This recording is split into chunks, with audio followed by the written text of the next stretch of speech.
So, MPPNs, once again good morning. You have learned the previous classes and you have understood it, prepared, very good. Now we will have another subject today. What is the subject we are going to have today, do you know? That is what? Science. We will have science today. Okay. What we will learn in science? Chapter 1, Features of Living Beings. What is chapter number 1? The features of living beings. Okay, that is what the name of the chapter. Ready? Move ahead to the first topic. What will we have first of all? We will see the introduction. All the things around us are either living or non-living things. There are many things around us. We can see plants, animals, birds, flowers, a lot of things, insects, reptiles. There are many things around us. These things are either living thing or non-living thing. I'll tell you what are the living things. Animals, birds, insects, snakes, people and plant are living beings. I'll show you the photographs also. Animals and birds, they are living beings. Then what else? Insects are also living beings. You can see various kinds of insects in it. Bee is there, bug, ant, frog, then reptiles like snake.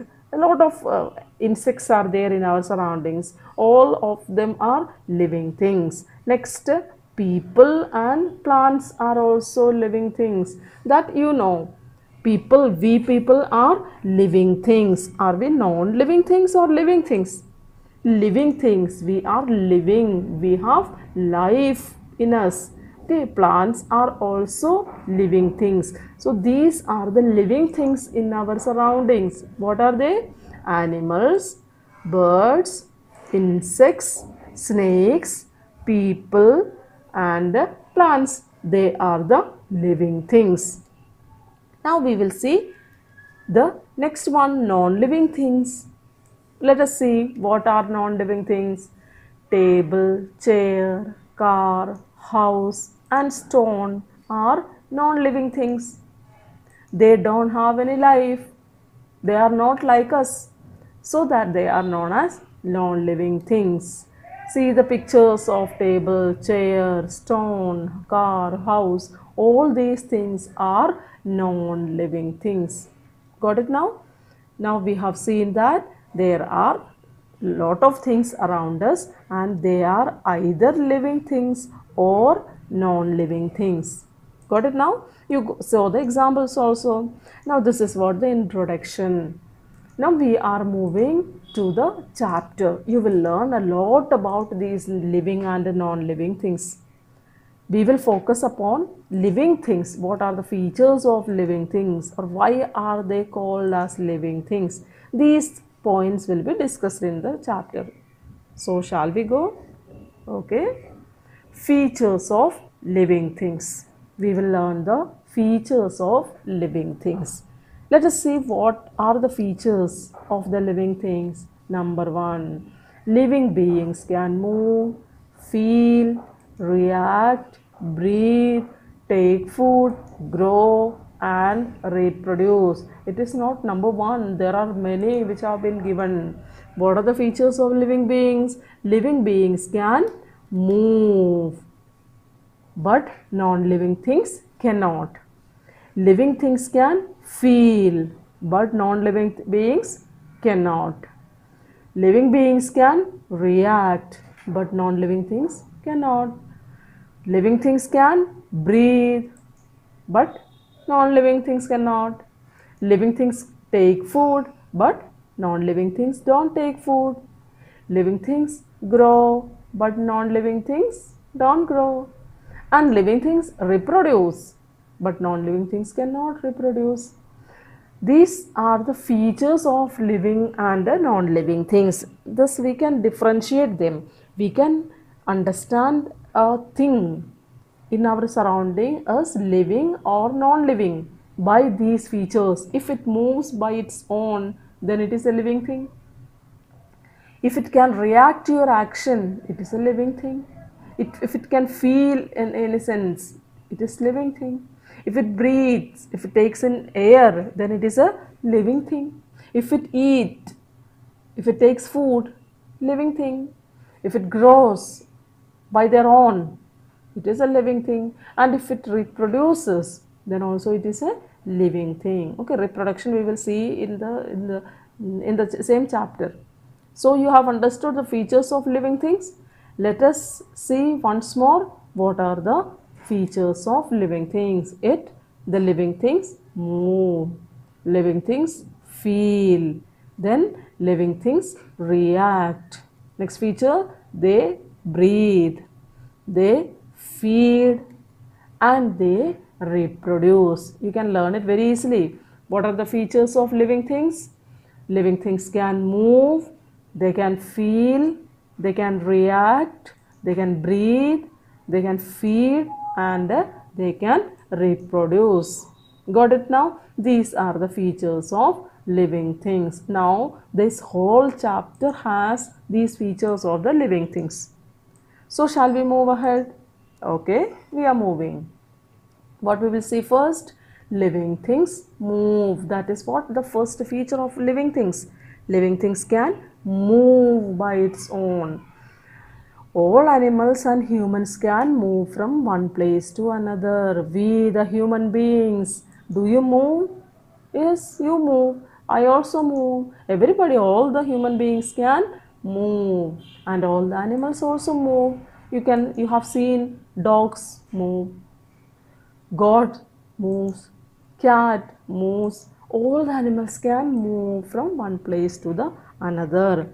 They can start or stop moving when they want to do so. These human beings and animals, they can move from one place to another, and we can start or stop moving whenever we want to. When we want to stop, we will. When we want to start, we will.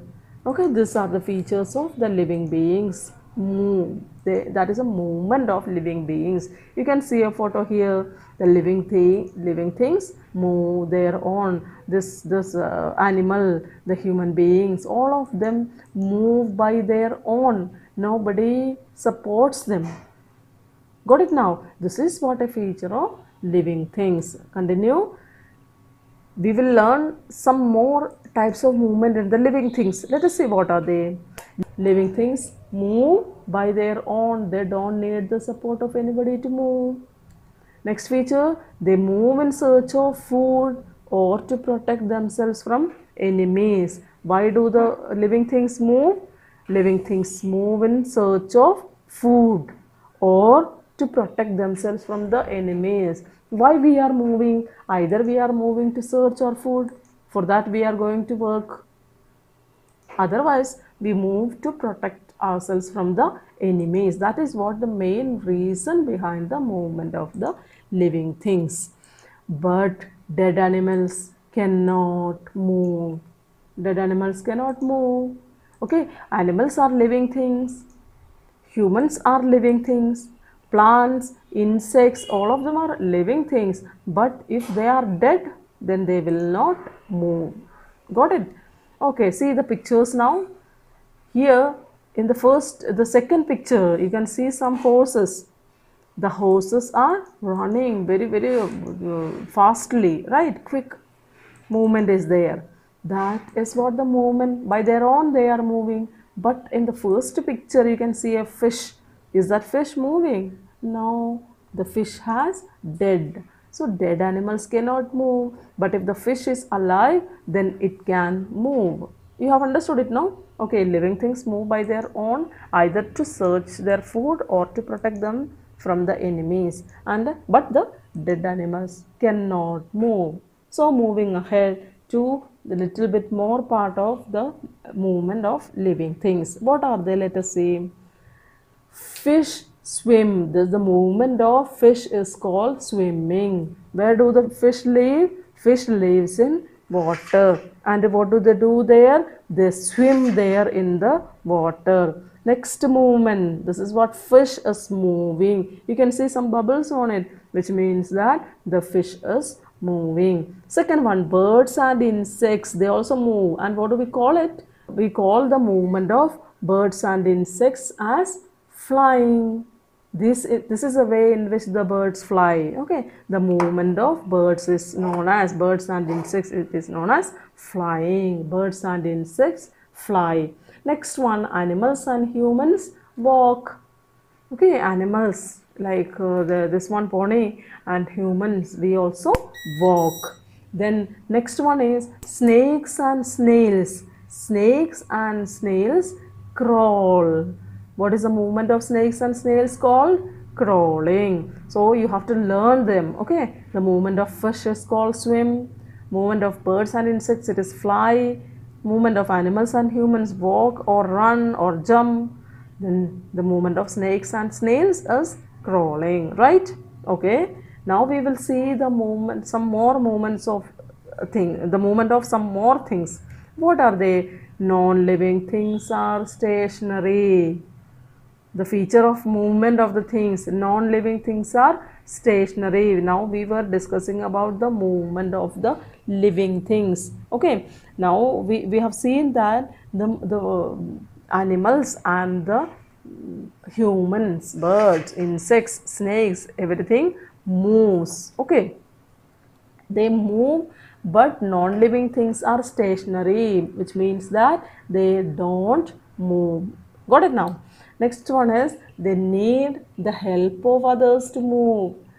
Non-living things are stationary means they cannot move from place to place, but if they want to move, they need the help of others. For example, stone, car, plants, water, clouds, etc. Stone, can the stone move by itself? No, we have to take a piece of stone and we have to throw it somewhere, then only it will move. Is it? Then car, can the car move from place to place? No, car cannot move by its own. We have to run the car, drive the car. Next, plants, can the plants move from one place to another? No, the plants do not move from one place to another, but I'll teach you how does it move. Let us come to the water. Does the water move by its own? You have seen river water flowing. Is it flowing by its own wish? No, it is according to the wish of the nature. Then you have seen waves in the ocean. These waves are formed due to wind. Got it now? So wind makes the water to move. Water itself cannot move. So water is also a non-living thing. Next, clouds. Cloud, you might have seen the movement of the clouds also. But clouds also don't move by its own will, its own wish. That has been natural. Got it now? So all these things are known as non-living things. Now plants cannot move. I told you, no, plants are living things, but they cannot move by their own. They don't move from one place to another like the animals or human beings. Then what do they do? But their parts show movement. The various parts of the plants show movement. Let us see an example. What is example? Sunflower. You have heard, no? Sunflower always turns its face towards the sun. It moves. Plant doesn't move as a whole, but the part of the plant. Which part? Flower. The flower turns faces towards the sun. Next is morning glory. What happens? How does the morning glory move? The morning glory always open in the mornings.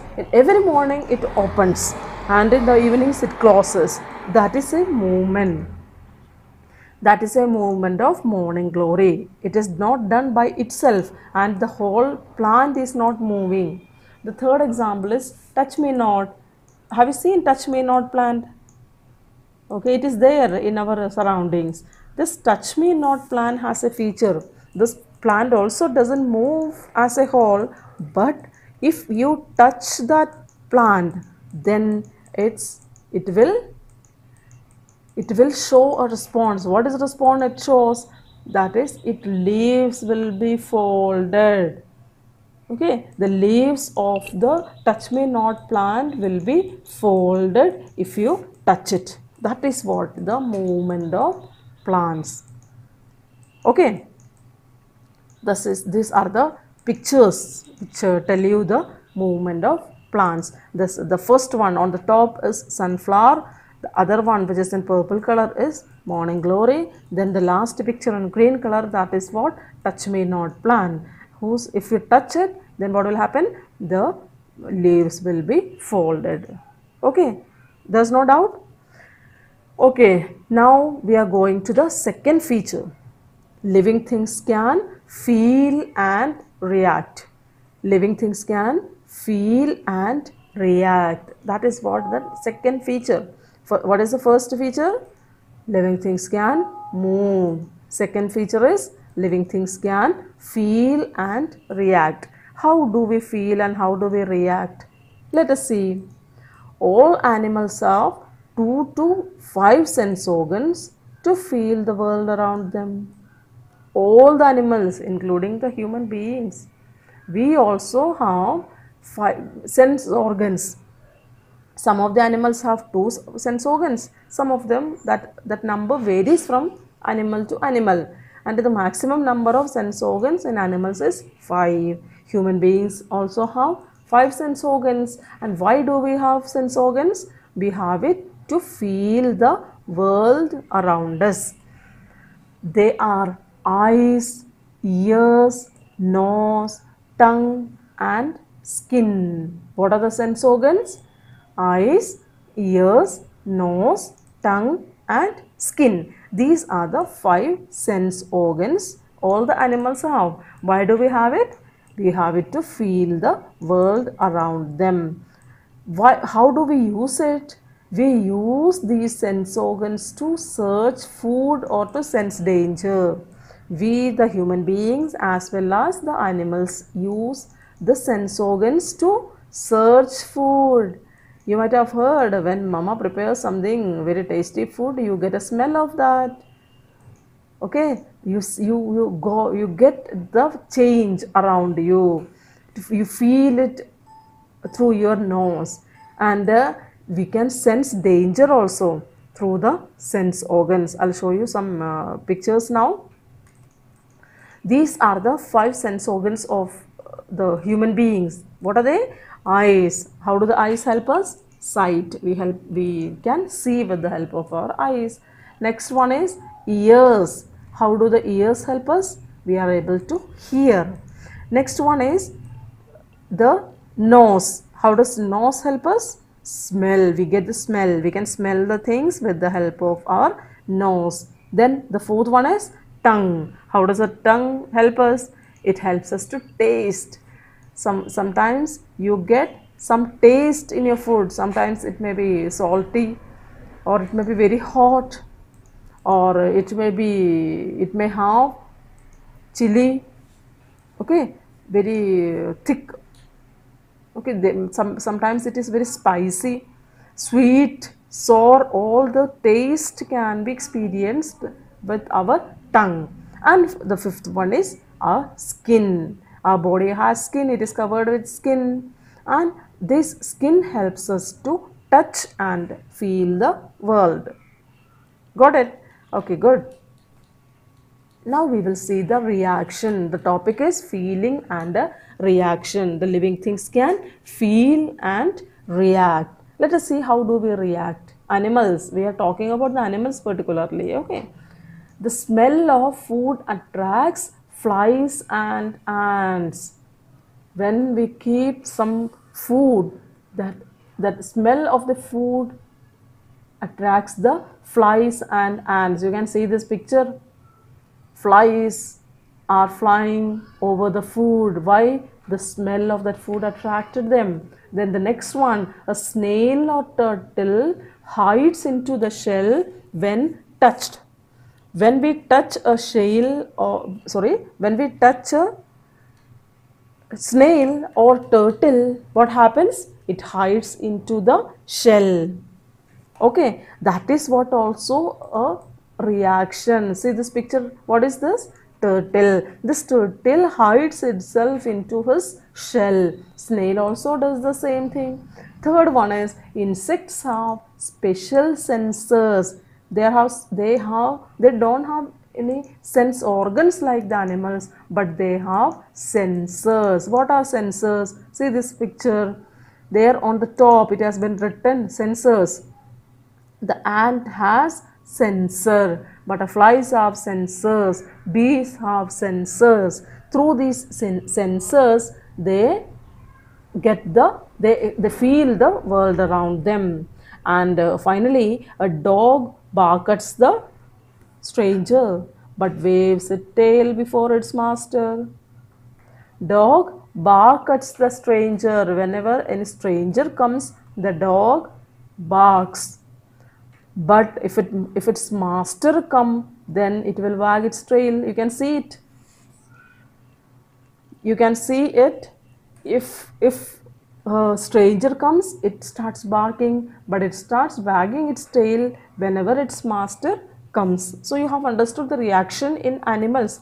Now we will see the reaction of humans. How do we react? Let us see. We feel happy when we like the environment and feels withdrawn when we don't like the environment. What happens? We feel happy when we like the environment. When somebody brings you something, or when you hear a good news, then how do you react? You feel happy and you react it. But if you don't like the environment, then you feel withdrawn. That time you are sad. You are not happy that time. That is what the reaction of human beings. I'll tell you about some more ways of reaction. If you pick a non-living thing, it does not move away. For example, you are touching a table. Does the table go back? No, it doesn't. But if your finger is pricked, you pull it back. Yes or no? Yes. If you touch any non-living thing, it doesn't react. It will be there only as it was.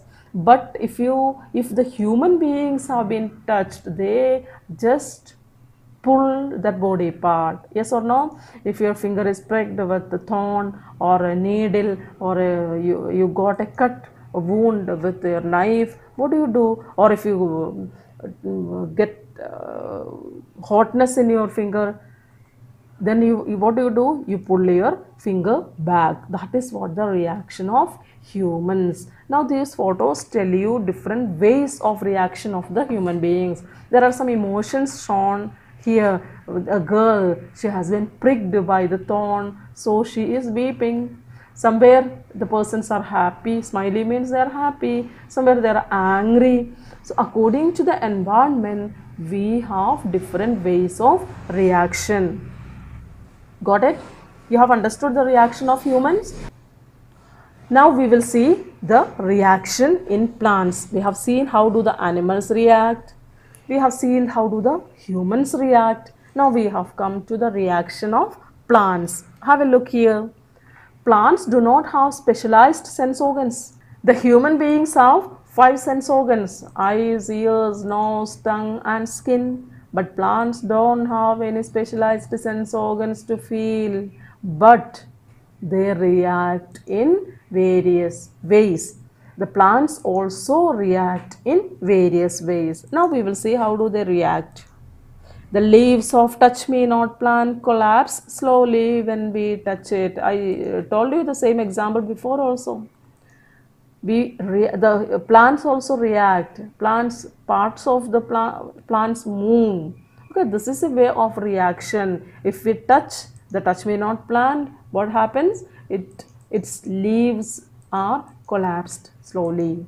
Okay, that is a way of reaction. When a potted plant is kept away from the sunlight, it turns towards the sunlight after a few days. When you keep a plant in a pot and you keep it away from the sunlight in a dark room, if you keep that plant, what will happen, do you know? That plant will start turning towards the sunlight, a window or something, a hole or whatever is available there to get sunlight through. Into that area the plant will be growing, that will be turning. That is what a reaction of the plant. The picture is here. What is the plant called? What is the name of this plant? Touch me not. What, why this plant is not so, do you know? The plants cannot be touched. If you touch the plant reacts. How does it react? It collapses its leaves, or it folds its leaves slowly. Next example is this one. A plant has been kept in the dark room, and what happened? You can see two examples in the same picture. One plant has been destroyed, the other one has turned towards the sunlight.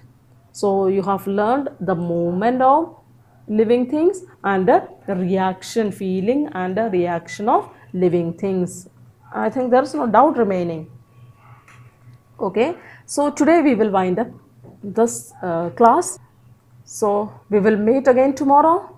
Till the time, bye.